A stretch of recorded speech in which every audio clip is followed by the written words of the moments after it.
set.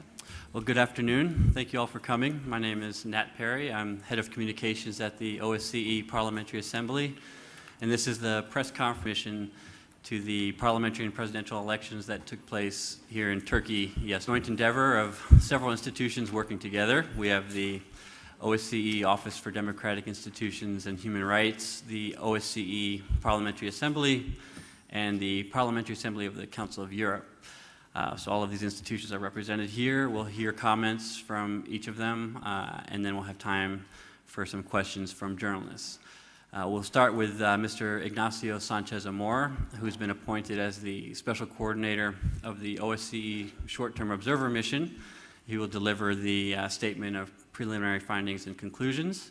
Next, we will hear from Ms. Alina Sotnik, from the head of the Parliamentary Assembly of the Council of Europe delegation.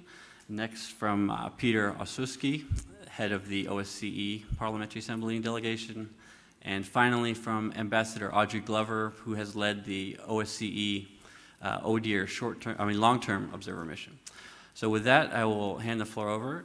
Mr. Sanchez Amor, the floor is yours. Thank you, Nat. Distinguished guests, representatives of the media, ladies and gentlemen, I'm honored to share with you the preliminary findings and conclusion of these crucially important parliamentary and presidential elections for Turkey, which have also to do with Turkey's transition to a presidential system. In these elections, voters had a genuine choice despite the lack of conditions for contestants to compete on an equal basis. The incumbent president and his party enjoyed a notable advantage, also reflected in the excessive coverage by government-affiliated public and private media. The restrictive legal framework and powers granted under the state of emergency limited fundamental freedoms of assembly and expression, including on the media. Still, citizens demonstrating their commitment to democracy by participating in large numbers in campaign rallies and on election day. Hastily adopted changes to the election were made without consultations and removed important safeguards for elections day procedures. These procedures were generally followed, although important legally prescribed steps were often omitted during counting and tabulation. These are the third election that I have observed in Turkey, and in between election cycles, I have visited the country and followed with attention the numerous and noteworthy developments that have shaped the complex and somewhat unprecedented environment that have shaped this election. During the mission, we held numerous meetings with institutional, political, as well as civil society, academia, and other stakeholders, including a long personal interview with presidential candidate Mr. Demirtas in Edirne High Security Prison. These activities were useful in gaining more insight into this election. This is precisely the attitude and the degree of cooperation that is expected from any country which invites international observers and which fulfills in good faith its international electoral commitments. Regrettably, the same level of cooperation was not sustained in concomitance with the deployment of our parliamentary observers last week. It is with profound regret I must report that two experienced parliamentarians composing our election observation mission were informed that they would be denied entry into Turkey as they were flying to Ankara. They consequently had to return home. Any external attempt to influence the composition of our election observation mission, or of any of observation mission for that matter, is utterly unacceptable and threatens the independence and autonomy as international observers who are obliged to abide by a strict code of conduct when they perform their duties as observers. Our mission expected more assistance from the authorities when we attempted to fully grasp the complexity of this electoral cycle. I'm referring in particular to the concept and reasoning behind the relocation of polling stations and the merging of the results, mostly in the east and southeast of Turkey. While this relocation have reportedly affected some 120,000 voters in 16 provinces, we have found it extremely difficult to fully appreciate the justification sustaining this decision. Moreover, the overlapping effect of the prolonged state of emergency and the rapid sequence of substantial legislative development led to a partial application of the legislation and to allegations of misuse of the state resources, with critical effects on the freedom of the media, to mention one example. Media outlets, including the public broadcaster, did not present voters with balanced information about the contestant. I sincerely hope that Turkey will make the best use of our observations, conclusions, and recommendations, which we are delivering in good faith and with full respect and solidarity for Turkey's institution and population. Thank you. Thank you, Mr. Sanchez Amor. Now the floor is yours, Ms. Sotnik. Thank you so much, ladies and gentlemen. First of all, I want to tell you that we fully agree and share preliminary conclusions of our international mission, which was just presented by Ignacio Sanchez Amor. Our delegation of Parliamentary Assembly of Council of Europe, presented by 33 people from different countries, different parliamentarians, and we was invited by Turkey authorities. That's why we want to say thank you, of course, for this invitation. Of course, yesterday elections were crucial. First of all, it was understood because of the high involvement of citizens. And it was reflected in the very high turnout. I think it is the most positive thing that we need to mention. Their high participation and their engagement, first of all, show us the political maturity of this country and their citizens. At the same time, I have to stress out that elections, it is a process. And polling day, it is not the only one day of this process. It should start from the very beginning, from the campaign. And of course, if we are talking about Turkey, it starts from the changes to the law, to amendment to the law. Turkey became one of the first countries, members of the Council of Europe. That's why Parliamentary Assembly of Council of Europe, following all the democratic transitions and also challenges which Turkey faces for the last period of time. Regrettably, contestants didn't have equal opportunities to compete in the campaign in the short time from the announcement of election to yesterday's vote. The space for democratic debate was limited due to restrictions to freedom of expression and assembly introduced as a result of ongoing state of emergency.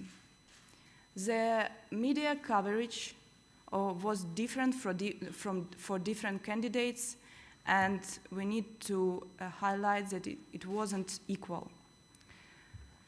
It is for sure was a lack of playing field for different candidates before the day of election.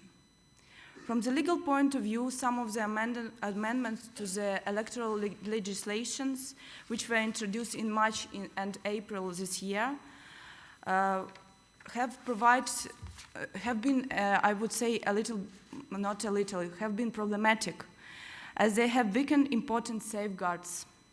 I am referring in particular to the relocation of polling stations on security grounds, the validity of unstamped ballots, the increased authority of law enforcement officials at polling stations, and of course the composition of ballot boxes committees. Let me remind you on this occasion that the Venice Commission should present their opinion on these changes, and it should happen, I think, in October.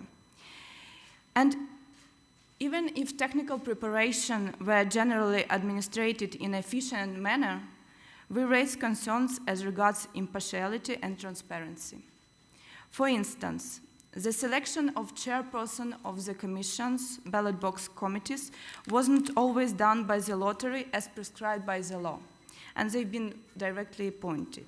Likewise, the decision of the Supreme Board election were not always public on their website, as also it was prescribed by the law. Additionally, the changes to the electoral law broadens the possibility to police forces to be presented at polling station. On polling day, procedures was generally followed during voting, but we noted some problems during counting, mainly procedural problems. Regrettably, observers faced some restrictions when carrying out their duties, and when they delivered a negative assessment, this was often linked to an authorized person which was presented on polling station, police in the polling station, or even sometime at the ballot boxes area, which is prohibited by the law. Last but not least, for the democracy to be fully representative, it needs to rely on balanced representation of women and men. While the Turkish constitution guarantees gender equality, the law doesn't set out any obligation for political parties to nominate women candidates. On a positive note, some parties voluntarily applied quotas, with some 20.5% of candidates for parliamentary elections being women. However, they were rarely been on the top of the list. Ladies and gentlemen, the aim of election observation mission is contributing to enhancing the quality and transparency of electoral process. And first of all, electoral process and voting, it is about people. It is about citizens. And it is very important that citizens trust in this process. Balanced media access, transparency of funding, also prohibition of misleading of state resources is crucial to any democratic choice. And we are going to analyze this separately in our report, which we will present during Parliamentary Assembly on October. I sincerely hope that the Turkish authorities will take into account our findings and conclusions with a view to delivering a stronger democracy for the benefit of Turkish people, because this is what really matters for all of you, for all of us. Thank you. Thank you very much. And now, Mr. Peter Osuski, head of the OSCE Parliamentary Assembly delegation. Distinguished guests, it was a pleasure for me, whom I am a member of the Parliament of Slovak Republic, to lead a delegation of 67 European parliamentarians, observers of the election in Turkey. The early presidential and parliamentary election took place in a complex environment, and our presence here was an expression of solidarity with the people of Turkey, who deserve an open dialogue on the future of their country. This election showed us vibrant and highly polarized political life in Turkey. Voters were provided with a range of political alternatives, offering a genuine choice. However, the state of emergency and the existing legal framework permitted to establish, and most importantly, implemented in practice, limitation on the fundamental rights and freedoms which are needed for free and fair election. The challenges we have noted, particularly the imbalanced media coverage and limits on media freedom, must be in the future overcome to fully live up to the democratic aspiration of the people. The 10% threshold, one of the highest in the OECD region and even in the world, despite long-standing recommendation, continues to limit political pluralism.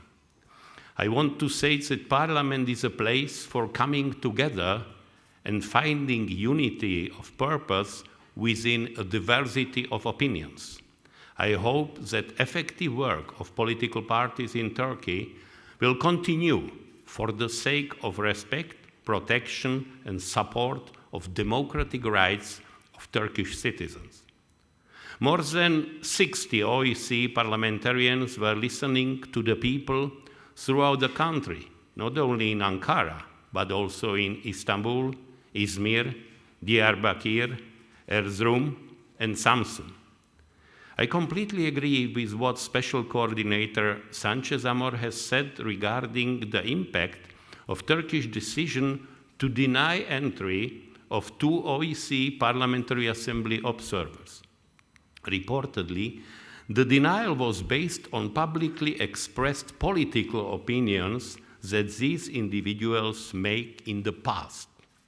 I wish to remind that these are not just individuals, but members of parliaments officially elected by the people of their home countries. They didn't travel to Turkey on their own, but following an invitation by the host authorities. According to standard OEC election observation methodology, participating states consider that the presence of observer, both international and domestic, can enhance the electoral process.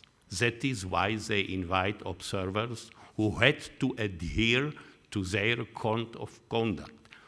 And one remark, if you would invite the family of your future wife to your wedding, it is always difficult to stand then at the entrance and say, not this aunt, not this cousin. It is not very appropriate. Despite this regrettable incident, the Parliamentary Assembly stands ready to continue cooperation with Turkey to ensure that these incidents are not repeated in the future and to assist Turkey to fulfill its commitments in advance and on its democratic path. And the last conclusion, the winner of the presidential election can proud look at the half of the citizen of Turkey standing behind him. Implicitly, he should keep in mind that another half has another opinion, and in his next years, he should think about also the second half of the citizens of Republic of Turkey. That will be good for him and for democracy in Turkey. Thank you very much indeed. And last but not least, we'll hear from Ambassador Audrey Glover, head of the OSCE ODIHR's Long-Term Observer Mission. Thank you, Nat. And Excellencies, ladies and gentlemen, thank you very much indeed for coming here to attend this press conference today. I'd like to firstly thank the Ministry of Foreign Affairs for having invited us here to observe these elections, and also the authorities, political parties, civil society, and international community with whom we have had contact. We've been here since the 24th of May, and shortly after that, we were joined by 22 long-term observers, and for the first time in Turkey, we have had short-term observers. Altogether, with the parliamentary assemblies, there were about 350 of us observing election day proceedings yesterday. We have observed 7 elections in Turkey, including the 2017 referendum. So we are very familiar with the extent of the constitutional changes. We also see that these elections were taking place in the context of these changes, and we know how this makes these elections very important. We observe the whole electoral process because what takes place in the run-up to election day is as important as the election day itself. And we are here, of course, without any preconceived ideas or fixed agenda. We're totally impartial, and as always, we let the facts speak for themselves. We are basing our assessment of the elections on whether the OSCE commitments and other international standards have been implemented. Who wins an election does not concern us.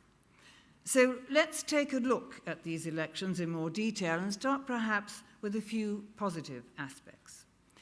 Independent candidates were allowed to stand for president, and 3 of them ran as such. There were more women participating in these elections, although rarely as first candidate on the lists. Overall, there was greater activity with the parties to get out the vote, and by civil society to deploy observers throughout the country. Prior to election day, there were no complaints about the voter register, and technical preparations for the elections were generally administered efficiently. However, confidence in the impartiality of the election administration was low. In an election, voters are the most important actors. After all, elections are for them to choose who they wish to have to represent them. For this to happen, there has to be a stable legal framework. that protects fundamental rights and freedoms. Voters should be able to choose between candidates who campaign on an equal basis, and there should be a clear separation between the state and the political parties. Voters also want to receive impartial, unbiased, and accurate information from the media. Finally, the voters to have trust and confidence in the electoral process as a whole is also very important. All of these requirements come from international standards and commitments. So now let's see how this worked out in practice for the voter in these elections. Relocations and mergers of the polling stations in the East were highly controversial, as they were regarded as aimed at lowering the turnout of HDP strongholds. They were not wanted by the voters who were affected, and many of these changes were made after the deadlines and prevented some voters from voting. Campaigning was very energetic, but the campaign environment was polarized, and candidates used harsh and denigrating rhetoric against each other. The incumbent president repeatedly referred to other candidates and parties as supporters of terrorism. And one presidential candidate was in pre-trial detention and could not campaign freely. As one candidate has much greater advantages and opportunities than the others, the conditions for contestants to compete on an equal basis was lacking. In addition, a substantial number of attacks on party activists and offices took place during the campaign. These attacks mainly affected HDP, but also CHP, the Felicity Party, and the Good Party. We were informed about detentions of more than 300 party activists and obstruction of their campaign activities. The atmosphere of fear and pressure on contestants and supporters raises concerns about their ability to campaign in a free and fair atmosphere as required by the OSCE commitments. Our media monitoring showed that presidential candidates and the political parties were not given equal access to national media outlets, and the TV mostly covered the incumbent president and the ruling party. This resulted in voters not being given balanced information about the campaign and preventing them from making an informed choice. Decisions of the SBE cannot be reviewed by a court, which remains a matter of serious concern. On election day, procedures were generally followed during voting, but in counting and tabulation, some legally prescribed steps were omitted. In 1/5 of the counts observed, ballot box committees faced difficulties with filling out their protocols and fixed the numbers to fit them. Our observers were sometimes obstructed also in their activities, and party and candidate representatives, as well as civil society observers, contributed to the transparency even when they faced restrictions. To conclude, we have seen in these elections that voters had a genuine choice, but it was difficult for them to fully exercise all their rights. Citizens were eager to participate, so were candidates and parties. And against all odds, despite difficulties and intimidation, contestants did their best to reach out to voters. The ruling party and the incumbent still enjoyed an undue advantage, including in the media. Still, as I said, elections are for the voters. They're not for candidates or observers.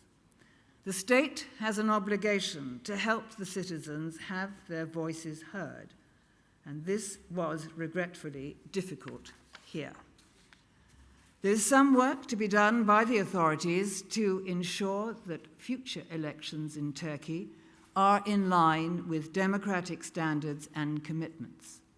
We will propose recommendations in our final report to help this process. as the citizens energetically demonstrated their commitment to democracy, the authorities need to step up to meet their demands. Thank you. Thank you very much to all of our panelists. We have some time for questions from journalists now. I believe we have some microphones in the room. So if you would just stand up, wait for the microphone, and here's one right here. And please give your name and media outlet that you're representing. I'm Isaac Shetu, a journalist from Ethiopia. My question will be on your monitoring process. I've been following the assessments that you made on Turkish elections over the last many years and many elections. You made it a point to criticize the AK Party government for the lack of plurality of views in the election process. However, even though there are many organizations in Turkey, civil society organizations in Turkey working for the promotion of democracy, you have only chosen to work with only one organization, which is Vote and Beyond, which many people would consider as an organization aligned with the opposition in Turkish politics. Don't you think this lack of plurality of views in your selection of a partner organization greatly affect the credibility of your reports? And how do you expect the international community to actually trust that you're like unbiased and unpartisan?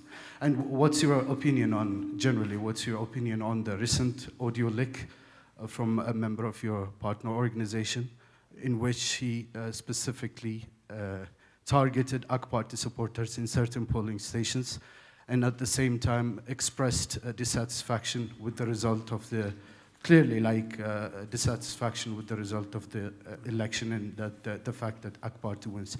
Don't you think all this really actually puts a shadow over your credibility as a non-partisan election watchdog? Thank you. Thanks. I don't know exactly which incident or what case did you raise in the second part of your question, but we did about 350 elections in every situation, in every country, in every conditions, and we all did it the same way, with our protocols, with our expertise, with the good faith, and trying just to observe the election, of course, not interfering. We have met AKP, we have met any NGO available. Our long-term observer has visited the parties and the NGOs in the provinces. We met everyone who had been available to do, even the candidates, if they were. And Mr. Demirtas was, because he was not campaigning free. He's very reachable, at least Mr. Demirtas, during this campaign. Then that means we act exactly as we ever acted in Turkey or elsewhere, applying our expertise, our commitment, our code of conduct, and trying not to interfere in any way with elections or with the will of the voters. This is what I can say, and I don't know if any of my colleagues knows better the questions you raised in the second part of your question, but I don't know about what you are talking about. I'm very sorry.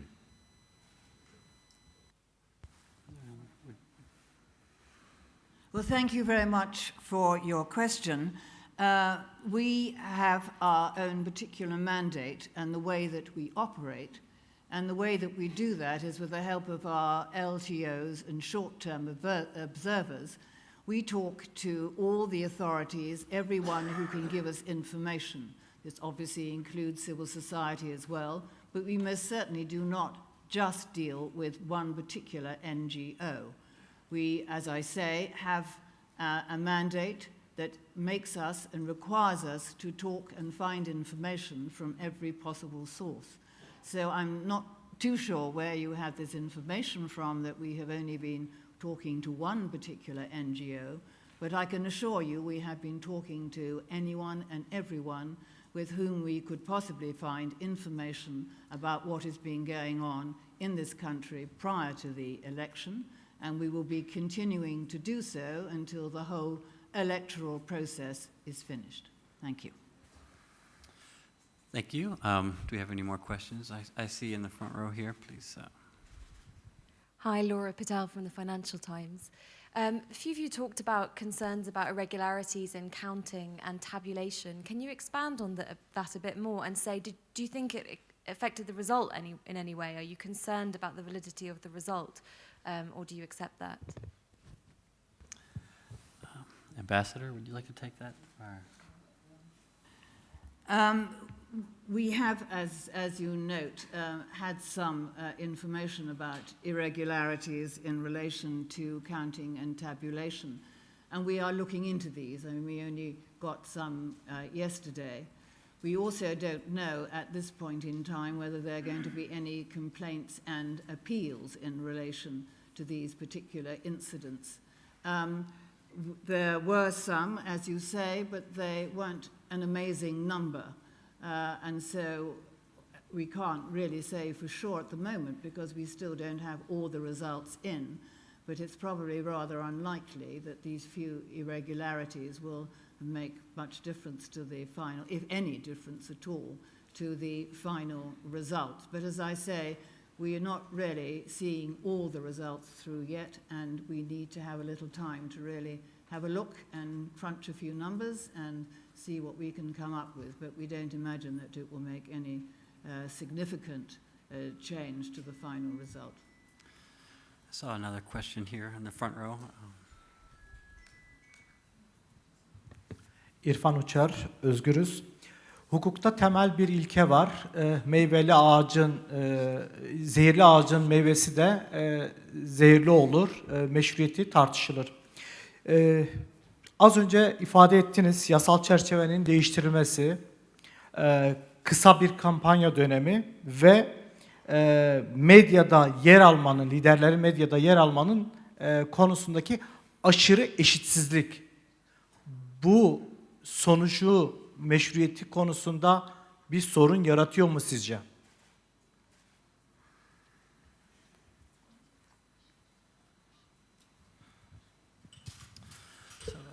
Regarding the media, would you like to? We never enter in that kind of discussion. We never challenge the legitimacy.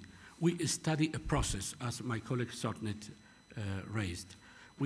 Are we talking about the registering? Are we talking about the campaigning? Are we talking about the financing? Elections is a complex process, but I agree with you. Election is mainly what happened between the elections. Democracy is what happened between the elections, and you have to create the conditions for the vote of the people and the willing of the people could be adopted and could be well informed. In that sense, we never talk in a phrase about the legitimacy of the free and fair. We talk about a process, and we study any step of the process, and these are our conclusions on any step of the process. But we are not defining, it's not our task to defining as you propose to us.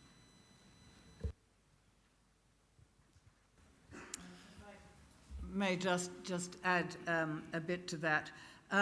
We did have some concerns about the changes in the legal framework because we thought that they, to some extent, reduced the freedom of expression and also freedom of association. And we obviously have been looking at that to see what effect it had. Also, these changes were very close to election day, in the sense that normally any changes to legislation that affect an election should take place at least 1 year in advance of the election. And these changes were made in March this year, so we were concerned about that. And because of the introduction of certain new procedures in relation to election day itself, is the reason why we have had short-term observers with us, because, as I say, these changes affected the ballot box committees, and that is where we obviously needed short-term observers on election day. Thank you. I think Ms. Sotnik By the would way, like to- one addition, such a normal standard human attitude. If I saw very many voters yesterday that had been in high age, coming with sticks, fighting with stairs at the entrance to the school, and it was not easy for them to overcome these small problems. Think about if the people are used to have their precinct and their ballot in their village, and now they are exposed to a fact to move to use their citizen right to vote in a village 5, 10, or 15 kilometers far away. Not each of these old ladies has a car, has a possibility to travel to another village which needn't to be only 500 meters. So that's why we think that it could influence the possibility to express the will of these specific voters. Yeah, if I may, to add a little bit. Of course, from legislative perspectives and specific to our organization, Council of Europe, we analyzed these amendments, and of course we analyzed some effects of these amendments. First of all, you need to realize that according to standards, and also it was in your previous law, it is like bad practice, I would say, to change the law 2 months before the elections. And of course it's not lead to fair competition, and of course it's not lead to fair player field. And Venice Commission mentioned, Venice Commission mentioned this, and Council of Europe in Monitoring Committee statement also mentioned this. But first of all, you need to remember that voters, political parties, media, and just Turkish citizens, you are the first one who need to protect yourself and your choice. This is very important. And we will see, of course, we will make analysis of everything what was happening there, because just some hours after elections, it's very hard to make deep analysis of legal frameworks and how they affect the result. But I believe that in our report in October, you can read more details on it. Thank you. I saw a question in the middle of the room here. The young, okay. Thank you. Ömer Kablan, TRT World.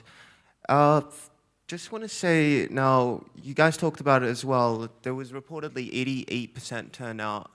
And when you look at this and compare it to some of the other countries that the OSCE has observed in, and possibly those countries, there would be much less of a turnout, perhaps even about half of it. Do you think that this kind of indicated that, as Ms. Ambassador pointed out, she pointed out that there was an atmosphere of fear and intimidation? It was said a number of times. Do you think it kind of overrides that fact a little bit? Because certainly if this many people are voting, there wouldn't be really that much of an atmosphere of fear. And secondly, of course, just about the state of emergency, as well as on that point, do you think that, you know, it didn't have a direct intervention in people's lives, and that was also the reason there was such a high turnout? And just quickly, if you can also clarify, on your report, it did say that you guys only work with Vote and Beyond, because you did mention that you work with a number of NGOs. Thank you.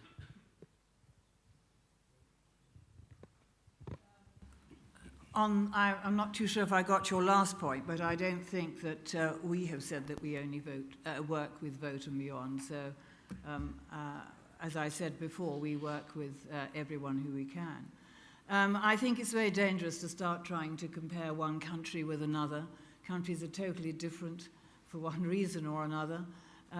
You can have a good election with people, you know, where the turnout is less than here, or there's a high turnout here.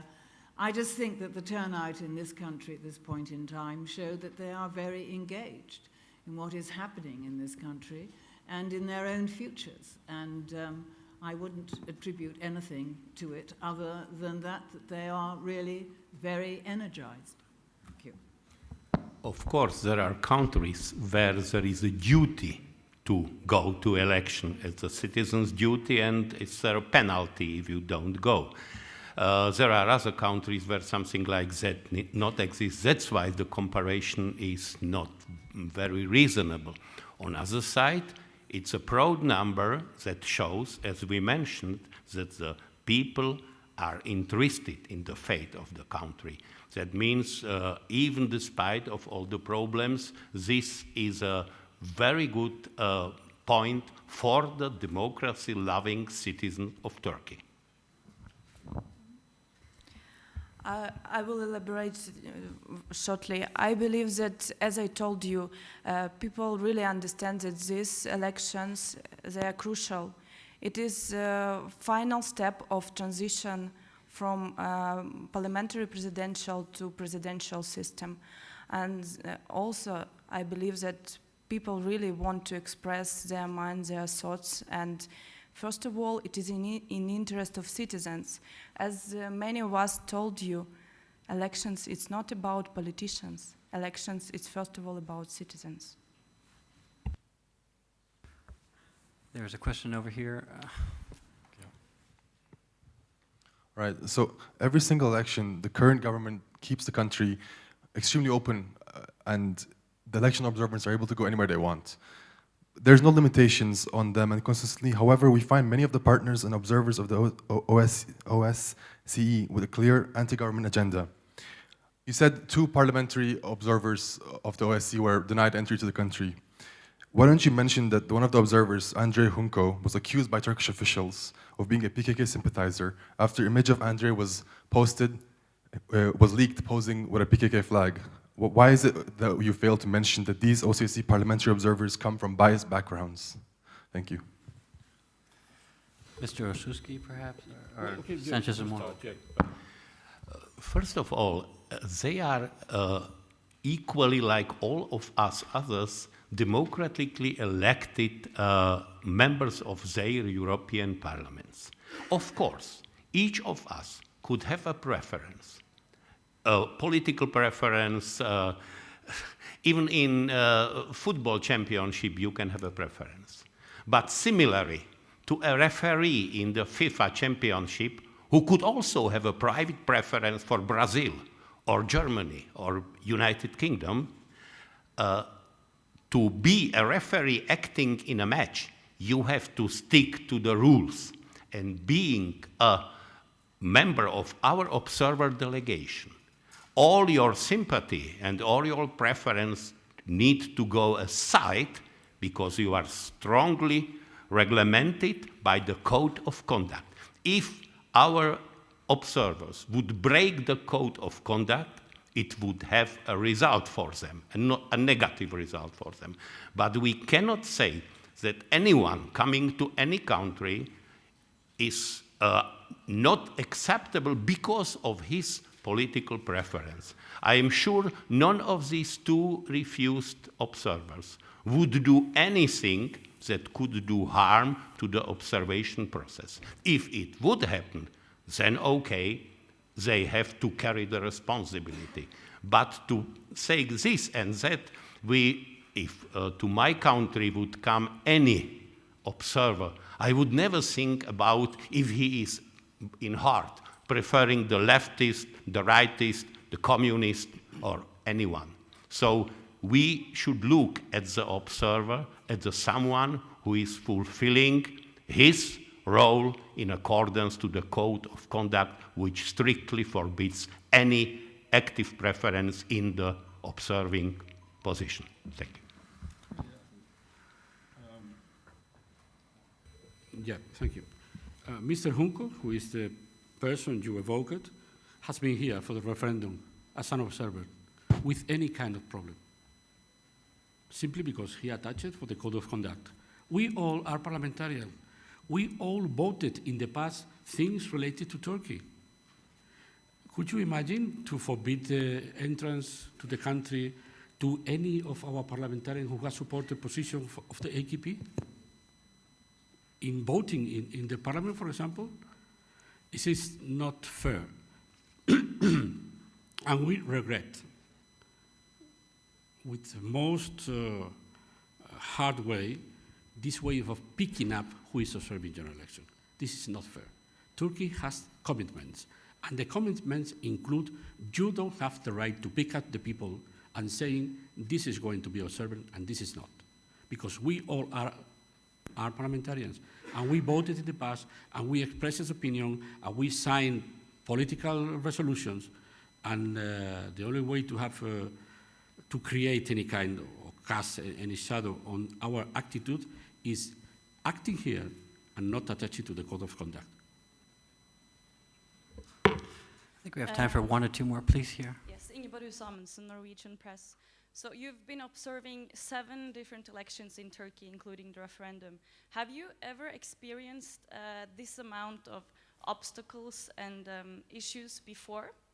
And also, have your team, your observers, ever before been denied access to observe ballot boxes in any other countries? Thank you. Ambassador. Thank you very much. I know the ODIHR has been here, as I said before. This is my first time, and as far as I know, there have never been any problems or difficulties in the past with refusal of by the authorities in this country. Occasionally, we have had in this particular observation 1 or 2 STOs being denied access to ballot box committees, but that to some extent was because the authorities didn't really understand what the short-term observers were supposed to be doing. So we really have never had any difficulties. Thank you. If I may, as a parliamentary assembly, we are observing elections in Turkey since 2002, sorry, and I would say yesterday we had a briefing with my colleagues from different teams after the polling day, and some of them, they visited Turkey during early election in 2015 and also when it was referendum. And they mentioned that it is the first time they felt like insecure, and in some cases even tension when they've been entering the polling stations. So, of course it's a pity because as an international observers we've been invited by the Turkish authority, and of course we've been expected that we can observe without any obstacles, even without any problems, but I can't tell you that it was always like this. We had problems in Istanbul, we had problems in Ankara, and in Arbakir, so it's rather systematic. I led both missions in the year 15, June and October and November. I would say the most pungent difference among these 3 different elections is the media. It's the freedom of media and it's the media landscape. It changes dramatically. Thank you. I think we have time for one more question. Here's maybe 1 or 2. I saw her first. Teşekkürler. Öncelikle şunu belirtmek istiyorum. Buradaki bazı meslektaşlarımın aksine OHAL sürecinde örneğin Cumhurbaşkanı'na hakaret suçlamasından 10.000'e yakın soruşturma, adli kovuşturma işlemi yapılan bir Türkiye'deyiz. Gazeteci meslektaşlarımız sosyal medya mesajları nedeniyle tutuklanıyorlar ve üstelik darbe girişimini gerçekleştirdiği belirtilen FETÖ organizasyonuyla hiçbir ilgisi olmayacağı aşikar insanların hayatları doğrudan OHAL nedeniyle etkileniyor. Dolayısıyla biz OHAL'den etkilenmiş bir Türkiye profilini de görüyoruz farklı bir şekilde. Şimdi Peter Bey şöyle bir ifade kullandı. Türkiye'nin %50'si mevcut seçilmiş Cumhurbaşkanı'na destek vermiş olsalar da Cumhurbaşkanı diğer %50'ye de hizmet vermek zorundadır dedi. Ancak Türkiye bir anayasa değişikliği yaşadı. Bir partili Cumhurbaşkanımız var ve şu anda da başkanlık sistemi çerçevesinde yetkileri oldukça güçlendirilmiş bir Cumhurbaşkanı sahibiz. Can you get to your question, please? Özellikle parlamenter üyelerimiz Peter Bey ve Olena Hanım'dan özellikle rica ediyorum. Sizce raporunuzda Türk hükümetine bundan sonrası için AB'ye de aday bir Türkiye'nin demokrasi için nasıl tavsiyeler yapacaksınız? Nasıl bir cumhurbaşkanı yönetimi, yani nasıl bir başkanlık sistemi yönetimi tavsiyesinde bulunabileceksiniz Türkiye'nin demokrasi için? Tavsiyeleriniz neler olacak? Teşekkürler. Mr. Sanchez-Amor, would you like to take? We don't recommend a system, and of course we don't recommend any political system. It's your choice. It's the choice of the people of Turkey to choose how political system has. Concerning the state of emergency, most part of the constitution all over the world has this kind of figure for protecting the state during some moments of the life of a state. The question is not just a figure. The question is the use of the state of emergency. We all know, it has been repeated here in Turkey, that in France there is the same situation. Did you hear in France about dismissal of 1/3 of the judges? Did you hear in France about not having any critical outlets in the most important and influent media? Did you hear about the dismissal of thousands of civil servants in France? It's not a question of the state of emergency. It's a question of the scale and the proportion of the use or misuse of the state of emergency. I will come back to my last conclusion. That means the winner should now think about that there is also another half of millions of citizens that should be also accepted in a different way than only supporter of terrorism. That means it should be in the mind and hands and decisions of a wise ruler to accept this fact. And of course, he should accept that there are opponents in newspapers, in medias. That's quite normal. And that's not the way to close them down and similar things. So, of course, he can say, I have the majority in parliament, I am elected. But the proper way was the way, in my opinion, of Kemal Atatürk, which mausoleum I visited today, and it was very impressive. It was a great man, I admire very much. And he did it with Turkey as a great jump that was unbelievable. Now, there is a new ruler, and he should use his power to not bring Turkey back from Europe, like opposite did Atatürk, but to bring it more and more near. And we can only wish the Turkish citizen that it happens. Okay, please. Thank you. Just to say that we too are very concerned about the media situation in Turkey, and we have been for a little while. The special representative of the media of the OSCE has also expressed concern on more than one occasion. We have been conducting a qualitative and quantitative observation of the media with various media television outlets, and you will have the chance to have a look at the findings of this group when you pick up a copy of the preliminary statement, which you will be able to do when you leave the room. And as I say, we have been concerned and continue to be concerned, and we do hope very much that something may be done in the not too distant future to enable journalists to operate in their careers as they would wish to do so and not have to indulge in self-censorship. Thank you very much. Okay, I guess we have time for one more question, so last question, please. You have said that observers... Can you give your name and media outlet, please? I'm Nazlı Yüzbaşıoğlu from Anadolu Agency. You have said that the observers face some difficulties on the polling day. Could you please share with us the number of the ballot boxes that you have faced difficulties, or specifically where, just to clarify the issue for the Turkish public opinion? Before giving the word to We did encounter some difficulties, and as I say, we're still trying to collect the information from the field as to the nature of the type of difficulty. But a lot of it was access, being denied access. But again, as I say, as I said previously, we need to get more information to be able to give a complete picture, and we will be doing that. So it was pretty well, to some extent, all over, I think.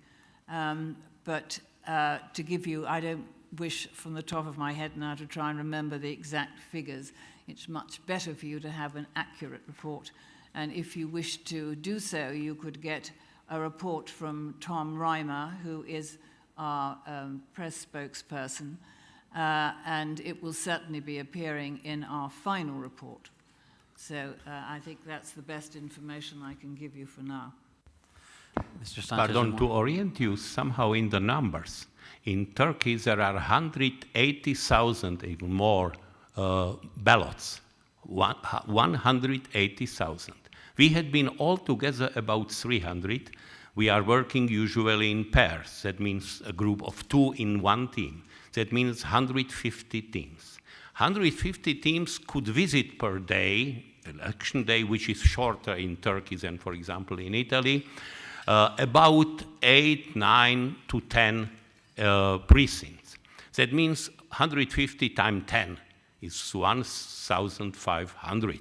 That means less than 1%.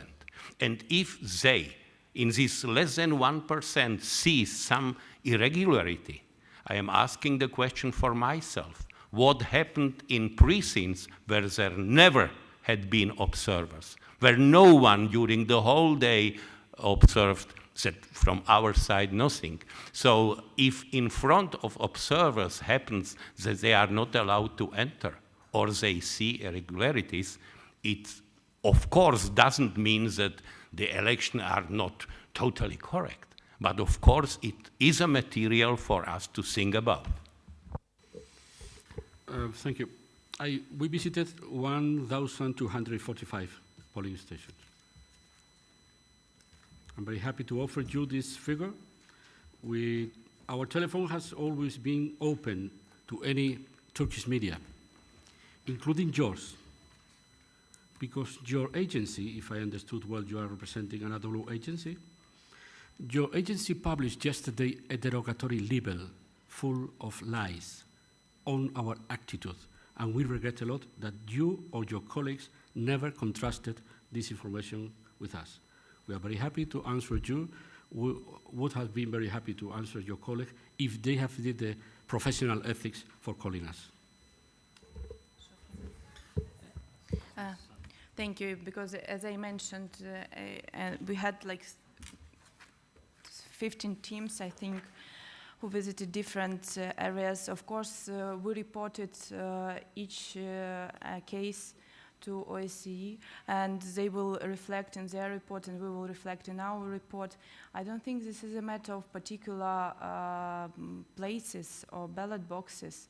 I think you need to reflect on if police or authorities just interfere in process or not, if they influence this process or not, that's all. And also, what is my worry is because as a leader of the team and as a chairperson, I feel responsibility for security of international observers.